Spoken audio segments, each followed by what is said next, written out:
Assalamu alaikum students. In this video we are going to discuss about glomerular diseases. पिछले lectures में हमने पढ़ा था कि जो रीनल पैथोलॉजी है उसको हम 4 पार्ट्स में डिवाइड करते हैं depending upon the site of kidney affected by disease. Glomerular diseases or diseases of the interstitium of the kidney, diseases of the renal tubules and diseases of the renal blood vessels. तो जो glomerular diseases हैं basically these result from the injury to the glomeruli and this video would be covering the glomerular diseases. Glomerular diseases को हम 2 types में divide करते हैं, primary glomerular diseases and secondary glomerular diseases. तो जो primary glomerular diseases होती हैं ना, दीज आर बेसिकली इसमें जो है प्रोमिनेंट जो अफेक्टेड ऑर्गन है वो किडनी होती है. कि सबसे पहले जो है किडनी इफेक्ट हुई, किडनी इफेक्ट होने की वजह से फिर ग्लोमेरुला इफेक्ट हुआ और ग्लोमेरुलाई की इंजरी हुई. So in the case of the primary glomerular diseases kidney is a prominent organ to be affected. और दूसरा पॉइंट इसमें ये आता है कि primary glomerular diseases result due to इधर अ लोकलाइज्ड और इंट्रिंसिक रीनल पैथोलॉजी, कि किडनी को कुछ हुआ तो उसकी वजह से ग्लोमेरुलर की इंजरी हो गई. और जो सेकेंडरी ग्लोमेरुलर डिजीजेस हैं उसमें एक इंपॉर्टेंट चीज़ होती है कि secondary glomerular diseases occur due to various systemic disease. Systemic disease सब क्या होती हैं कि बॉडी के किसी दूसरे ऑर्गन में अदर देन किडनी अगर कोई डिजीज़ होगी then that disease of a specific organ can also affect the kidney. ठीक है, तो सेकेंडरी ग्लोमेरुलर डिजीज़ में क्या होता है कि किसी और बॉडी के ऑर्गन में कोई डिजीज़ हुई, कोई और मसला हुआ, तो उसकी वजह से कुछ ऐसा मैकेनिज्म जनरेट होगा that would result in the damage to the glomeruli. ठीक है, जबकि प्राइमरी ग्लोमेरुलर डिजीजेस जो हैं that occur without any systemic disease, ये किडनी को डैमेज होने की वजह से ग्लोमेरुलाई का डैमेज होता है और इसमें किसी भी तरह की सिस्टेमिक डिजीज जो है वो इन्वॉल्व नहीं होती. Now if we want to talk about the diseases included in the primary glomerular diseases and secondary glomerular diseases, तो इसके लिए अब हम चलते हैं table 14.1 page number 552 of medium Robin. अब इन डिजीज़ को याद करने का तरीका क्या है? सबसे पहले हम 3 सिंपल डिजीज़ को साइड पे कर लेते हैं, which includes minimal change disease, focal segmental glomerulosclerosis और डेंस डिपॉजिट डिजीज़. और फिर उसके बाद बाकी डिजीज़ को याद करने के लिए एक ट्रिक है कि 2 नेफ्रोपैथी है और 3 जो है वो ग्लोमेरुलोनेफ्राइटिस हैं. ठीक है, तो जो 2 नेफ्रोपैथी उसमें है हमारे पास मेम्ब्रेनस नेफ्रोपैथी और IgA nephropathy.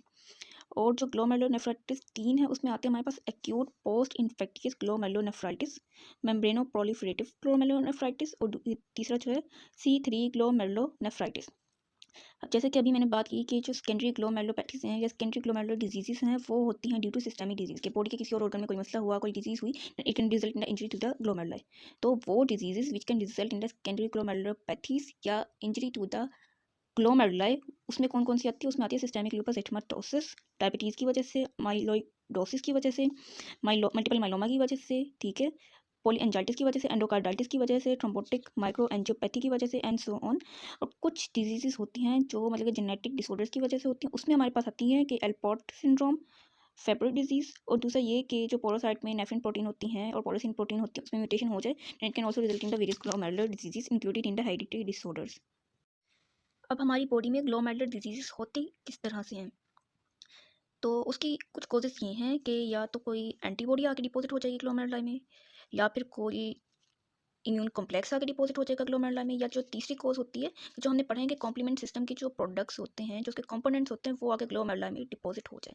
And all of them would initiate the immune response that can result in the injury to the glomeruli. Now what are the causes of the glomerular diseases? उसकी 2 major causes हैं. एक तो ये cause है कि जो circulating immune complexes के blood के अंदर एंटीजन एंटीबॉडी जो कॉम्प्लेक्सेस हैं वो मौजूद हैं, और वही ब्लड जब एंटीजन एंटीबॉडी कॉम्प्लेक्सेस को लिए किडनी के पास पहुंचता है इन द ग्लोमेरुलाई, तो वहाँ पे फिर एंटीजन एंटीबॉडी कॉम्प्लेक्स फिर आके बैठ जाते हैं और फिर वो ग्लोमेरुलर डिजीजेस कर सकते हैं. दूसरी जो चीज़ है उसमें है हमारे पास कि immune complexes form in situ. In situ का मतलब होता है, in situ is a term जो लोकलाइजेशन को शो करता है. ठीक है, यानी कि किडनी में ही इम्यून कॉम्प्लेक्स पड़ा हुआ है, बाहर से नहीं आया. ठीक है, एंटीजन एंटीबॉडी कॉम्प्लेक्स जो है वो किडनी में ही पड़ा हुआ है और फिर उसकी वजह से ग्लोमेरुलर डिजीज़ हो रही हैं. अब इसकी भी आगे 2 वजूहात हो सकती हैं कि या तो ये कि किडनी का ही अपना एक पार्ट है जो एंटीजन के तौर पे एक्ट कर रहा है. ठीक है, जैसे इंट्रिंसिक कॉज भी हो सकती है, एक्सट्रिंसिक कॉज भी हो सकती है. इंट्रिंसिक कॉज में क्या होता है कि जो एंटीजन है वो इम्यून कॉम्प्लेक्स वो फिक्स्ड है, प्लांटेड है इन किडनी. फॉर एग्जांपल बाज़ औक़ात ग्लोमेरुलर बेसमेंट मेम्ब्रेन जो है उसकी जो एक प्रोटीन है वो एक एंटीजन के तौर पे एक्ट करती है और इम्यून रिस्पॉन्स को इनिशिएट कर देती है. इम्यून रिस्पॉन्स जब वो इनिशिएट होगा तो उसकी वजह से फिर ग्लोमेरुलर डिजीज़ हो जाएगी. दूसरी जो है वो है हमारे पास एक्सट्रिंसिक कॉज, कि किडनी से बाहर एक एंटीजन था वो आया ग्लोमेरुलाई के अंदर आके बैठ गया, फिर उसने ग्लोमेरुलाई के अंदर इम्यून कॉम्प्लेक्स बनाया और उसकी वजह से फिर इम्यून रिस्पॉन्स जनरेट हुआ। इम्यून रिस्पॉन्स जनरेट हुआ तो फिर डैमेज हुआ हमारा ग्लोमेरुलाई। अब हम फिर से पहले कोर्स की तरफ चलते हैं, that was due to circulating immune complexes. ठीक है, तो जो सर्कुलेटिंग इम्यून कॉम्प्लेक्सेस थे कि जो ब्लड है उसमें एंटीजन एंटीबॉडी कॉम्प्लेक्स मौजूद है, और वो ब्लड जब एंटीजन एंटीबॉडी कॉम्प्लेक्स को लेकर आएगा हमारी किडनी की तरफ, ग्लोमेरुलाई की तरफ, तो वहाँ पे एंटीजन एंटीबॉडी कॉम्प्लेक्स डिपॉजिट हो जाएगा। अब यहाँ से दो क्वेश्चन अराइज होते हैं कि इम्यून कॉम्प्लेक्स जो है वो एंटीजन के बगैर तो नहीं बन सकता, बॉडी में एंटीबॉडीज तो मौजूद है, लेकिन बॉडी में एंटीजन कहाँ से आया? तो ये एंटीजन जो है वो या तो एंडोजीनियस एंटीजन हो सकता है in the case of lupus erythematosus, या ये antigen involve in the circulating immune complexes वो एक्सोजीनियस एंटीजन भी हो सकता है, विच may be are streptococci, which may be the hepatitis B antigen, which may be are plasmodium falciparum, which may be are treponema pallidum antigen. ठीक है, तो ये antigen जो है ये plays important role in the formation of circulating immune complexes. अब दूसरा जो क्वेश्चन यहाँ पे अराइज ये होता है कि ये जो सर्कुलेटिंग इम्यून कॉम्प्लेक्स आया ब्लड से होके into the glomeruli of the kidney, वो ग्लोमेरुलाई के किस किस पार्ट पे डिपॉजिट होगा? डिपोजिशन कहाँ कहाँ हो सकती है? या तो डिपोजिशन होगी between the endothelial cells of the capillary, जो हमारी कैपिलरी है ऑफ ग्लोमेरुलाई, उसको लाइन करने वाले एंडोथेलियल सेल्स होते हैं, वो इंडिविजुअल सेल के दरमियान आके सर्कुलेटिंग इम्यून कॉम्प्लेक्स डिपॉजिट हो जाए। या दूसरी डिपोजिशन हमारी हो सकती है विच में बी आर सब एंडोथेलियल, सब एंडोथेलियम मतलब कि एंडोथेलियम ऑफ कैपिलरी के नीचे, ठीक है, और on the inner surface of the glomerular basement membrane. ठीक है, ये भी अभी समझा देता हूँ। या फिर सब एपिथेलियम कि सब एपिथेलियल डिपोजिशन किस तरह से होती है कि ग्लोमेरुलर बेसमेंट मेम्ब्रेन जो है उसके बाहर, और जो है पैराइटल एपिथेलियम में सब एपिथेलियम है उसके नीचे, या फिर मेसेंचियम जो है ग्लोमेरुलाई का उसमें भी डिपोजिशन हो सकती है। So here is the structure of the glomeruli. पहली डिपोजिशन क्या हो रही थी बिटवीन द एंडोथेलियल सेल्स के, यहाँ पे हमारे पास कैपिलरीज पड़ी हुई हैं ऑफ ग्लोमेरुलाई, इनको लाइन करने वाले एंडोथेलियल सेल्स होते हैं, ये एक एंडोथेलियल सेल, ये एक एंडोथेलियल सेल, इनके दरमियान में आके इम्यून कॉम्प्लेक्सेस आके बैठ जाएंगे, तो between the endothelial cells deposition हो रही है। दूसरी बात ये कि हमने क्या पढ़ा था कि ये ग्लोमेरुलाई का एंडोथेलियम, इसके बाहर यहाँ पे बेसमेंट मेम्ब्रेन, और इसके बाहर यहाँ पे पोडोसाइट, उसके बाहर यहाँ पे पैराइटल एपिथेलियम। ठीक है, सब एंडोथेलियम का मतलब कि जो एंडोथेलियम है ऑफ द कैपिलरी, ठीक है, सब एंडोथेलियम एंडोथेलियम के नीचे, ठीक है, जबकि ये जो बेसमेंट मेम्ब्रेन है, ठीक है, उसकी इनर सरफेस पे, जबकि सब एपिथेलियल का मतलब ये है कि बेसमेंट मेम्ब्रेन के बाहर लेकिन पैराइटल एपिथेलियम के नीचे। सो इस तरह सर्कुलेटिंग इम्यून कॉम्प्लेक्सेस की डेपोजिशन होती है इन आर ग्लोमेरुलाई। अब हमने ये भी देख लिया कि सर्कुलेटिंग इम्यून कॉम्प्लेक्सेस जो है उनको बनाने के लिए कौन सी एंटीजेंस लगती हैं। दूसरी चीज़ जो हमने अब देख ली वो ये है कि ये सर्कुलेटिंग इम्यून कॉम्प्लेक्सेस जो बाहर से ब्लड के थ्रू आ रहे होते हैं outside the kidney into the glomeruli, ये ग्लोमेरुलाई में कहाँ डिपोजिट होते हैं। अब हमने ये देखना कि ये सर्कुलेटिंग इम्यून कॉम्प्लेक्सेस किस तरह से हमारे ग्लोमेरुलाई को डैमेज कर सकते हैं। अब एक इम्यून कॉम्प्लेक्स जो है वो किस तरह से हमारी किडनी को डैमेज कर सकता है, उसके लिए हमें वापस जाना पड़ेगा towards the topic of complement system. ठीक है, उसमें हमने पढ़ा था कि कॉम्प्लीमेंट सिस्टम किस तरह से इनिशिएट होता है through the FC portion of the antibody, लेकिन ये बात भी हमने पढ़ी थी कि एफसी पोर्शन ऑफ एंटीबॉडी उस वक्त तक एक्सपोज नहीं होगा जब तक एक एंटीबॉडी स्पेसिफिक एंटीजन के साथ बाइंड ना कर ले। तो जो अभी हमने सर्कुलेटिंग इम्यून कॉम्प्लेक्स जो है उसमें एंटीजन्स के नेम्स पढ़े कि स्ट्रेप्टोकोकाई भी हो सकता है, प्लाज्मोडियम भी हो सकता है, स्पाइरोशीट्स भी हो सकते हैं, वो एंटीजन बाइंड करेंगे विद द एंटीबॉडी। ठीक है, और एफसी पोर्शन जो है उस एंटीबॉडी का एक्सपोज हो जाएगा। अब ये जो इम्यून कॉम्प्लेक्स जो है वो बाहर बन रहा था in the blood of our body, ठीक है, ब्लड जो है वो आएगा किडनी की तरफ सर्कुलेटिंग इम्यून कॉम्प्लेक्स को लेके जिसका एफसी पोर्शन एक्सपोज होगा, और ये एफसी पोर्शन एक्टिवेट कर देगा कॉम्प्लीमेंट सिस्टम को। वो मुझे दोबारा एक्सप्लेन करने की जरूरत नहीं कि C1 एक्टिवेट होगा, C1 एक्टिवेट होगा तो C2 और C4 का ब्रेकडाउन होगा, C3 कन्वर्टेज बनेगा। ठीक है, फिर उसके बाद जो है ना कुछ ऐसे प्रोडक्ट्स बनते हैं, ठीक है, जो कीमोटैक्टिक होते हैं, कीमोटैक्टिक होते हैं तो वो ल्यूकोसाइट्स को रिक्रूट करेंगे। ल्यूकोसाइट आएंगे तो ऑब्वियसली बात है कि इन्फ्लेमेशन का प्रोसेस, टिश्यू डैमेज का प्रोसेस लाजमी होगा। अगर ल्यूकोसाइट से टिश्यू डैमेज का प्रोसेस ना भी हो तो यहाँ पे जो है एंड में हमारे पास होता है मेम्ब्रेन अटैक कॉम्प्लेक्स बनता है। ठीक है, ये तो लाजमी जो है हमारे सेल्स को डैमेज कर देगा। अब ये देख लेते हैं कि इसकी वजह से क्या क्या इंजरीज हो सकती हैं। तो सारे पाथवे की एक्टिवेशन की वजह से क्या होगा कि ल्यूकोसाइट रिक्रूट कर जाएंगे, it would result in the proliferation of the residual glomerular cells. ठीक है, किस किस चीज़ की प्रोलिफरेशन होगी? यहाँ पे जो है मेसेंचियम जो है हमारा उसके सेल्स की प्रोलिफरेशन होगी, यहाँ पे जो है पैराइटल एपिथेलियम जो है उसकी प्रोलिफरेशन होगी। ठीक है, ल्यूकोसाइट्स आ रहे हैं तो इन्फ्लेमेशन का प्रोसेस होगा, टिश्यू डैमेज का प्रोसेस होगा, तो it would result in the damage to the glomeruli. और इस केस में जो अपीयरेंस होगी that could be seen by the immunofluorescence technique, और इम्यूनोफ्लोरेसेंस टेक्निक में हम क्या देखते हैं कि लंपी बम्पी अपीयरेंस आ रही होती है। अब सर्कुलेटिंग इम्यून कॉम्प्लेक्स की वजह से ग्लोमेरुलाई डैमेज होगा नहीं होगा, इस चीज़ पे भी डिपेंड होती है, ये करता है कि इम्यून कॉम्प्लेक्स में जो एंटीबॉडी है उसने जिस एंटीजन से बाइंड किया है वो एंटीजन कितना खतरनाक है। ठीक है, उसको बॉडी से रिमूव करना कितना मुश्किल है। अगर कोई छोटा एंटीजन है तो वो तो ईजिली इन्फ्लेमेटरी प्रोसेस के बाद बॉडी से रिमूव हो जाएगा और ग्लोमेरुलाई बच जाएगा, ठीक है। लेकिन कोई अगर खौफनाक किस्म का एंटीजन है कि स्ट्रेप्टोकोकाई हो गया, हेपेटाइटिस बी हो गया, प्लाज्मोडियम हो गया या ट्रिपोनिमा पैल्डियम हो गया, जिसको बॉडी से रिमूव करना वाकई मुश्किल है, तो उसके लिए फिर एक लंबा इन्फ्लेमेटरी प्रोसेस होगा। लंबा इन्फ्लेमेटरी प्रोसेस होगा, लंबा मतलब कि देर तक चलेगा, तो ज़्यादा टिश्यू डिस्ट्रक्शन होगी and it will result in the damage to our glomeruli. अब हम यहाँ पे दूसरी चीज़ की तरफ चलते हैं, विच इज़ के immune complexes formed in situ. As I explained earlier कि इन सीटू जो है ये बेसिकली एक लोकलाइज्ड जगह को इंडिकेट करने के लिए टर्म यूज़ होती है कि जो किडनी है वहीं पर इम्यून कॉम्प्लेक्स बन रहा है, बाहर से नहीं आ रहा है इम्यून कॉम्प्लेक्स, ठीक है, और फिर ये इम्यून कॉम्प्लेक्स किडनी को डैमेज कर रहा है। अब इसकी भी हमारे पास दो टाइप्स आ जाती हैं कि या तो ये एक्सट्रिंसिक हो सकता है या इंट्रिंसिक हो सकता है। या तो ऐसा हो सकता है कि एक्सट्रिंसिक में नॉन ग्लोमेरुलर एंटीजन जो हमारे ग्लोमेरुलाई का नहीं है वो आउटसाइड द किडनी जो है वहाँ से आए, ठीक है, ग्लोमेरुलाई के अंदर आके बैठ जाए और फिर वहाँ पे एंटीबॉडी के साथ कंबाइन होकर इम्यून कॉम्प्लेक्स बनाए और फिर सारा जो है इम्यून रिएक्शन जनरेट करे and resulting in a damage to the glomeruli, ठीक है। फॉर एग्जाम्पल कैसा हो सकता है कि बाहर जो है किडनी से बाहर आउटसाइड द किडनी जो हमारे पास सेल्स हैं उनमें से किसी का प्रोसेस हुआ जिसके रिजल्ट में न्यूक्लियोसोमल कॉम्प्लेक्स बना, वो न्यूक्लियोसोमल कॉम्प्लेक्स आके ग्लोमेरुलाई में डिपॉजिट हो गया, तो उसकी वजह से कंडीशन हो सकती है।